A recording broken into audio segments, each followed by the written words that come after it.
Major funding for these broadcasts has been provided by grants from New York Community Bank, M&T Bank, PBM, Customers Bank, Collins Building Services, AmTrust Title Insurance Company, Marks Paneth, Capital One Bank.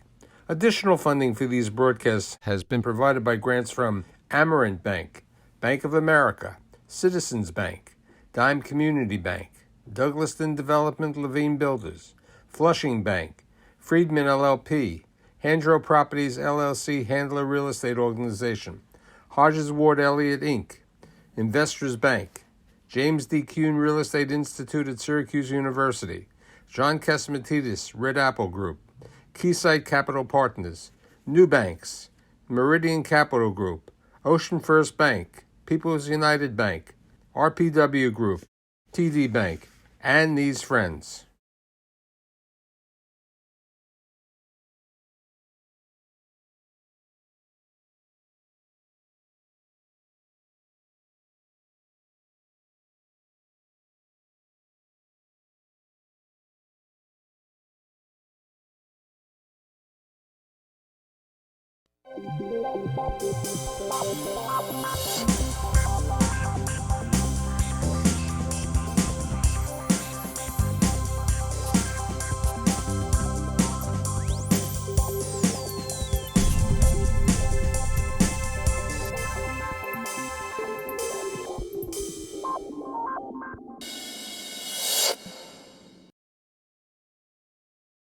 Ooh, Crystal Apple, what's going to happen in 2021?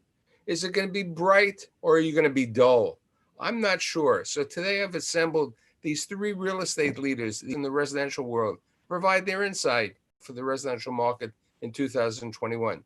My guests include Hal Fetner, who's the CEO of Fetner Properties, Jeffrey Levine, who's the chairman and CEO of Douglaston Development, Levine Builders, and Clinton Management. And last but not least, David Pickett, who's the CEO of the Gotham organization. In addition, I have two special guests from Denver, Colorado today on my show. My granddaughters, Adia and Marley Stoller. Say hi. Okay. So, Jeffrey, today you're in Phoenix, Arizona. Maybe you prefer to be in Phoenix? You think it's a better real estate market than New York City? Well, actually, first I'd like to say hello to everybody, wish them well, good to be on the show with my friends Hal and David. Having said that, I've been doing business out in Phoenix for over 30 years. Going back to 1990, we came out here and we started to purchase some distressed real estate. And after going into the independent assisted living business, primarily in New York City, we gravitated to the business out here because the retirement community out here was ripe for the use of independent assisted living. And so I've been coming out here for the past 30 years, bought a home out here about 10 years ago, and we shuttle back and forth between our primary home in New York and our second home here in Phoenix, where I have an office and I'm able to conduct via Zoom, which now the whole world has joined, my business both in New York and Phoenix. So let's get to the point.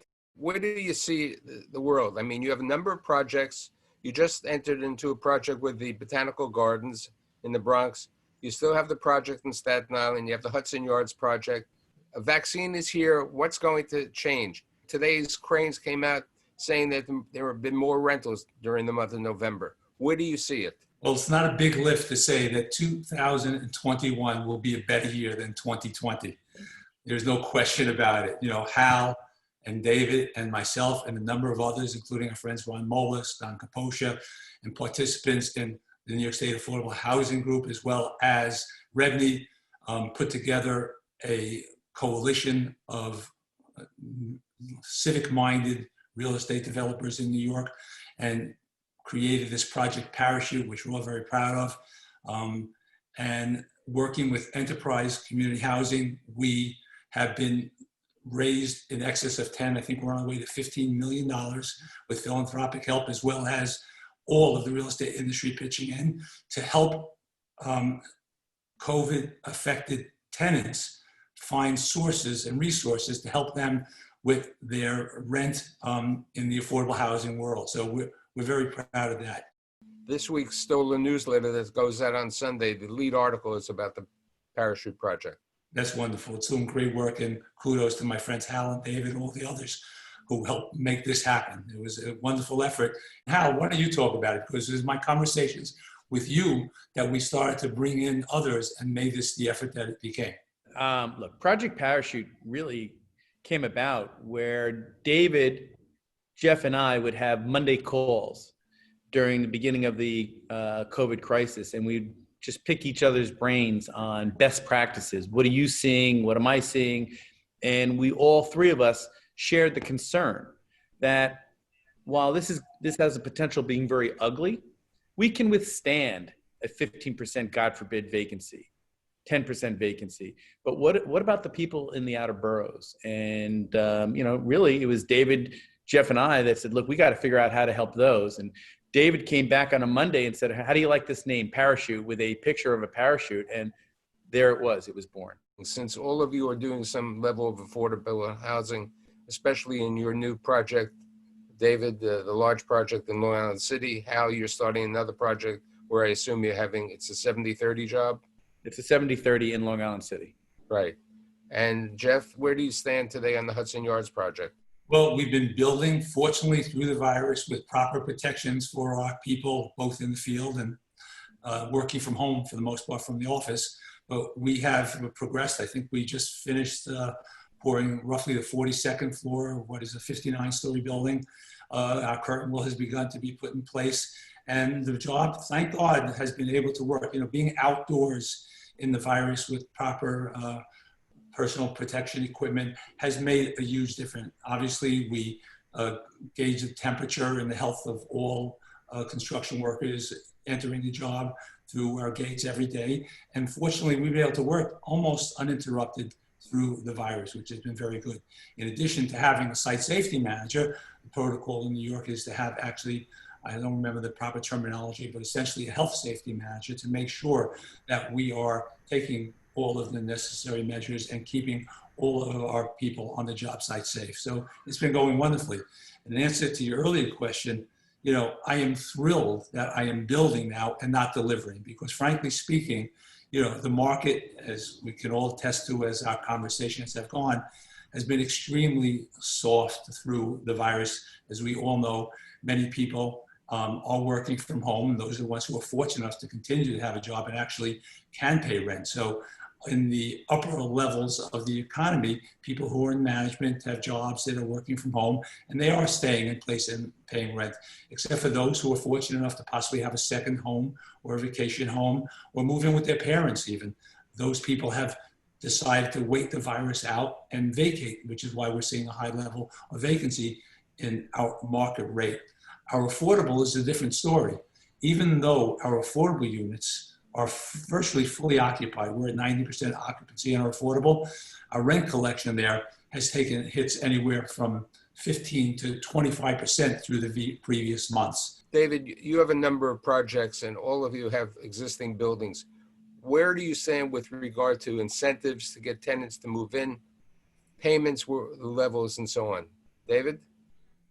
Yeah, I mean, it's been a rough year, no doubt. I would say net revenues, buildings are down 15 to 20%. Vacancy probably hovers around 15% on average, maybe a little bit less, 13 to 15%. Some buildings are better than others. Rent collections have been surprisingly, good after the first couple months.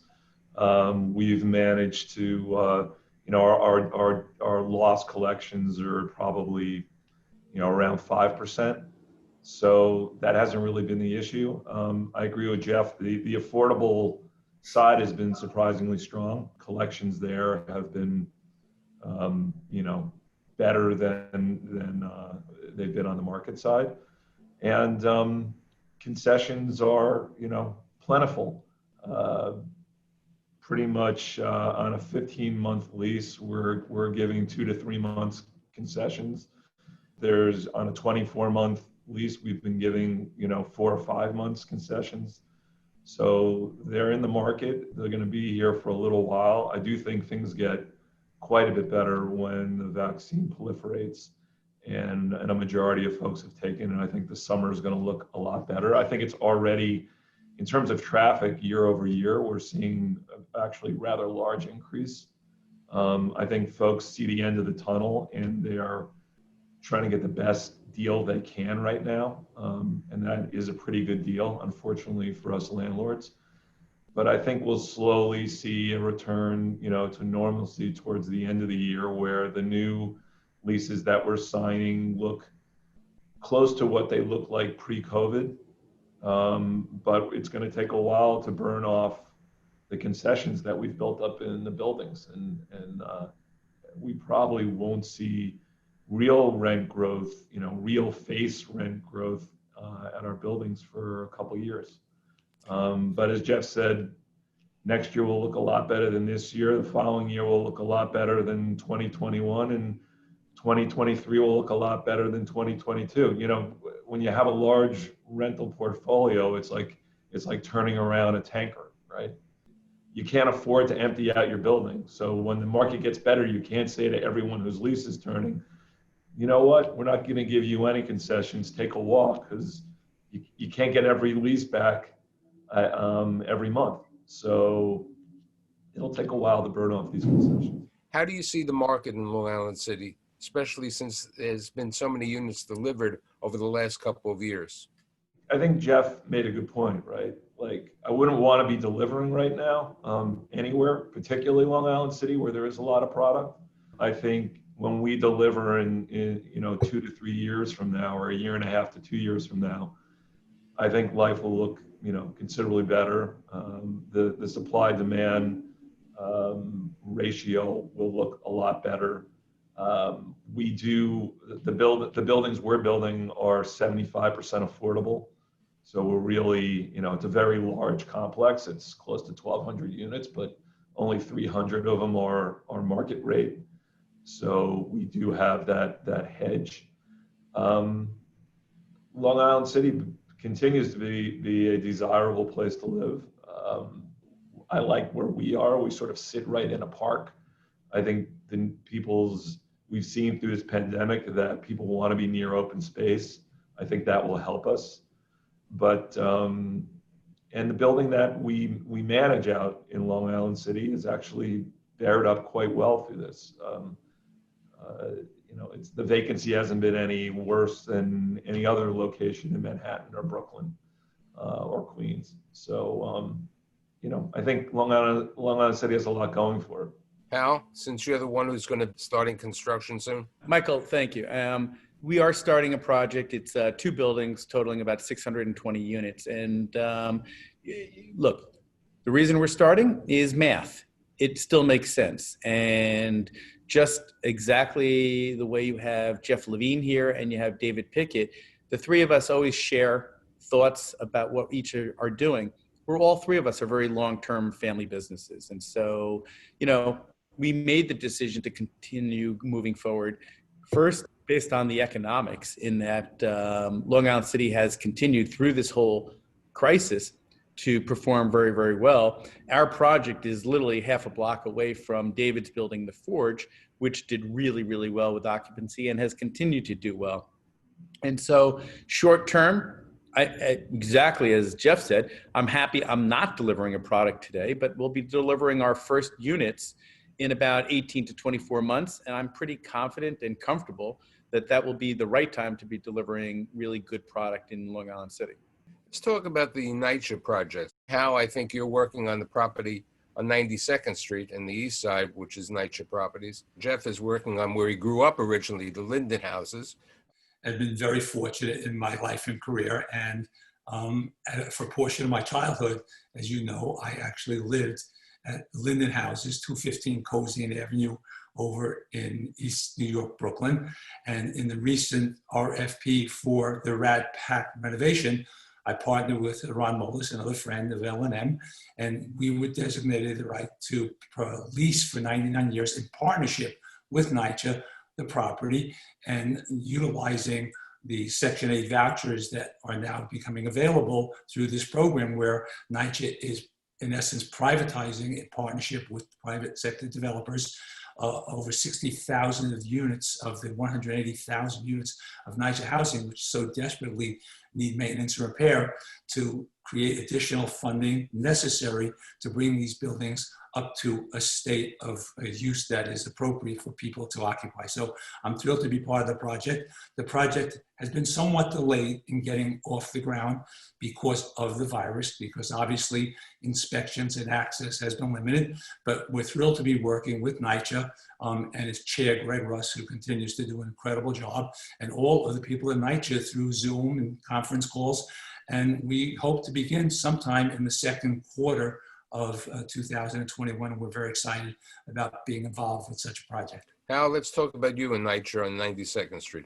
Well, you know, our project, look, we came out with an initial program to renovate the 550 homes at the Holmes campus and build a new building. It faced a lot of resistance from the community, as well as a lot of the elected government officials. It wasn't necessarily all about my plan, but also had to deal, unfortunately, with issues that certain government officials had with the mayor.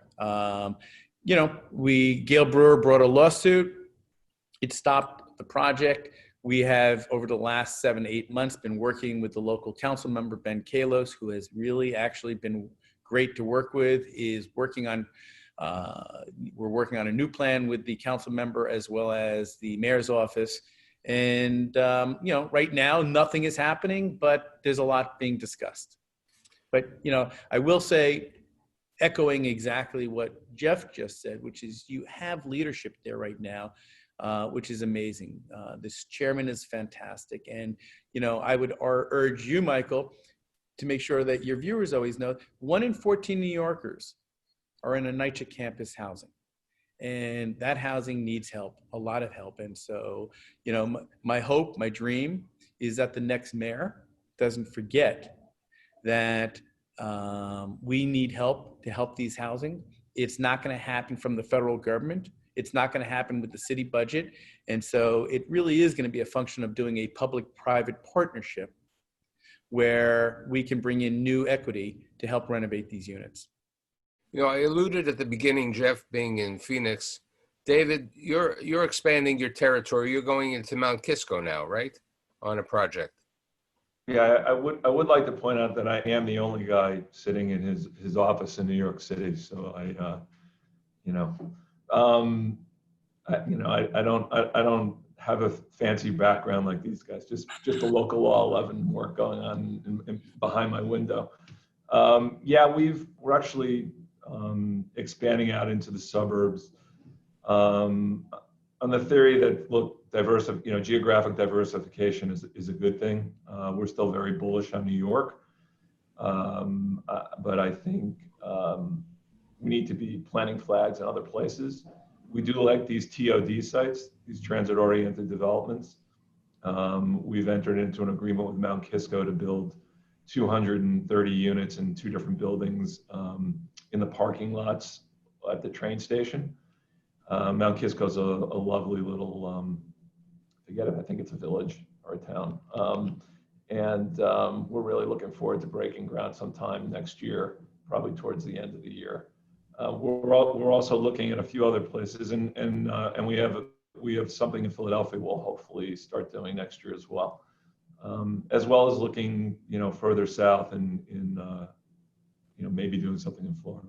So in today's time, especially with what Jeff and Hal said before, fortunately, you don't have to deliver today. Are landowners, are people becoming more cognizant? Are they reducing their prices for the land so you can build and construct in the future? That's a rough question. The reality is we're all out looking for opportunities. I have not seen opportunities to buy land at prices that enable us to do a mixed-use, market-rate, affordable project based upon the lower rents that we are currently seeing. Because I always like to say, I'm not smart enough to tell you what the rents are going to be like in 2 years. I just know what they are today, and I sometimes don't remember what they were yesterday. So the fact of the matter is, with the rents that we are seeing today, it's very hard to pencil out a new development project. Getting property that you hope to rezone has also become very difficult because the development community has been basically identified as being a criminal enterprise. We are being criminalized as a group that is not in favor. The zonings that have been approved that are being rolled back because of the political environment make it very difficult to take risks.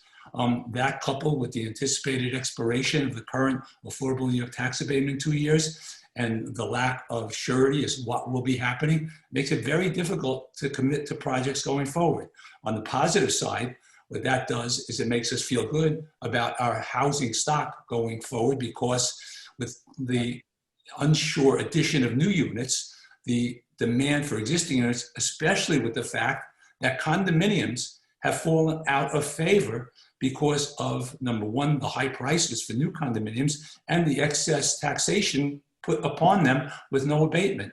So I believe that the existing housing stock will do well going into the future. I am not sure under the current political environment that we will be developing much in the way of new mixed affordable and market rate housing going forward.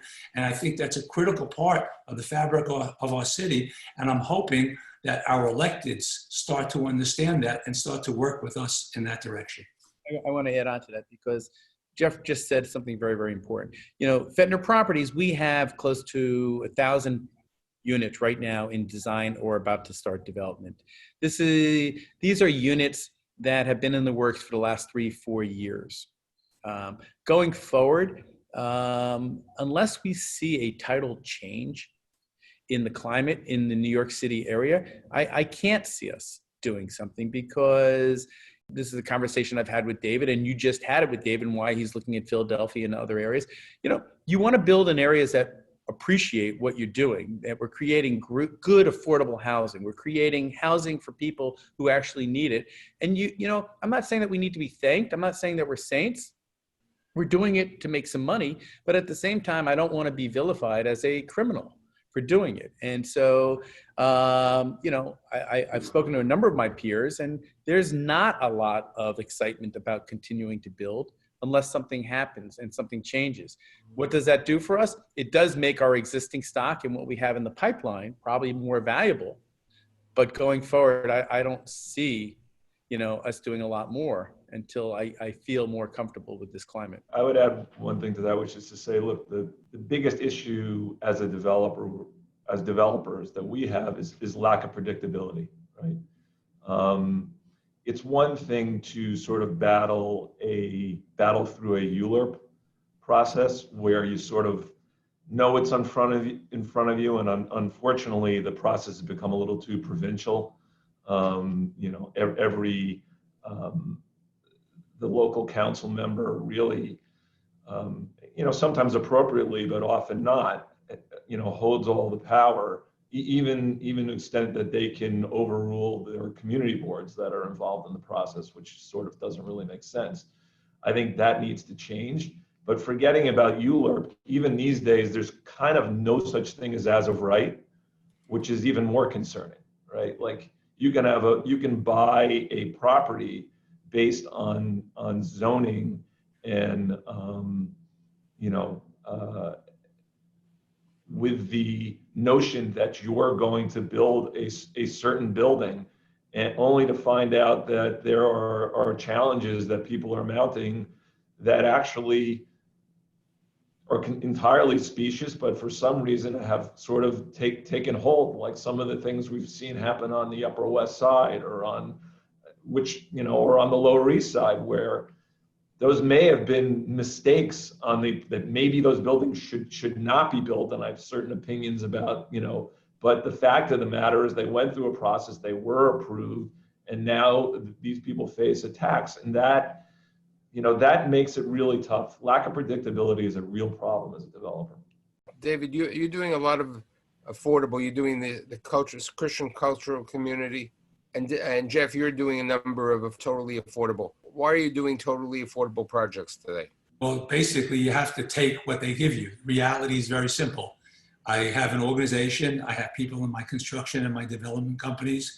And in order to keep them working, I obviously, for the past 40 years, have both worked in the market rate when the opportunity presented itself and in the affordable world consistently, because there's always the demand. I always like to say, growing up, I knew a lot more poor people than rich people. There's a lot more people who need affordable housing.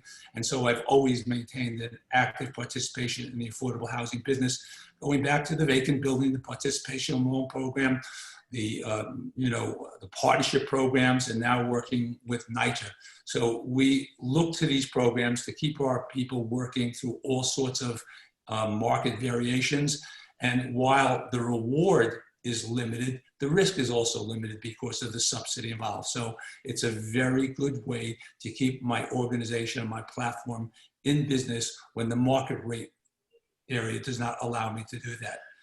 Obviously, building affordable is spiritually rewarding. I hate to sound corny about it, but it's not often that I go into one of my completed projects on the market rate and I am embraced by an elderly woman in a wheelchair, as I was at the project I built in Staten Island seniors facility, the low-income seniors facility. So it is, in its own way, rewarding as well. All of you in general are doing that with your affordable component, some 100%, some 30%, and we're trying to take care of the community that we all leave. I'd like to say thank you very much. I'm not sure what the crystal apple is going to look like for 2021, but as you were all alluding that it's going to be a couple years from now when the apple will be shining very brightly for New York City. I'd like to thank Hal, Jeff, and David, and I'll see you next week. Thank you.